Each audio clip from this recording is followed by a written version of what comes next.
بسم اللہ الرحمن الرحیم۔ پیاسے کتے کو پانی پلانے پر بخشش ہو گئی۔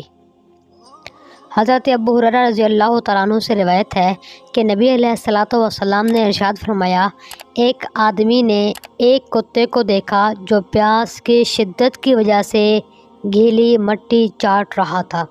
پانی قریب دستیاب نہیں تھا۔ جب بندے نے یہ دیکھا تو اس نے اپنا جوتا اتارا اور اس کو برتن بنا کر اس میں کہیں سے پانی لایا اور اس کتے کو پلایا۔ جب کتے نے پانی پیا اور اس نے آواز نکالی تو اللہ رب العزت نے بندے کو جنت عطا فرما دی۔ اگر پیاسے کتے کو پانی پلانے پر جنت مل سکتی ہے تو کیا پیاسے بندے کو پانی پلانے پر جنت نہیں ملے گی؟ کیا بھوکے بندے کو کھانا کھلانے پر جنت نہیں ملے گی؟ کسی پریشان حال بندے کی پریشانی مٹانے پر جنت نہیں ملے گی؟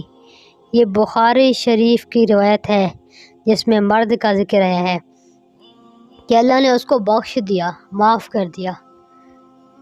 اگر ہم اور آپ نیک کام کریں گے تو اللہ ہمیں بھی بخشیں گے۔ اللہ کے لیے کریں، لوگوں کے لیے نہیں۔ میری باتیں سننے کا شکریہ۔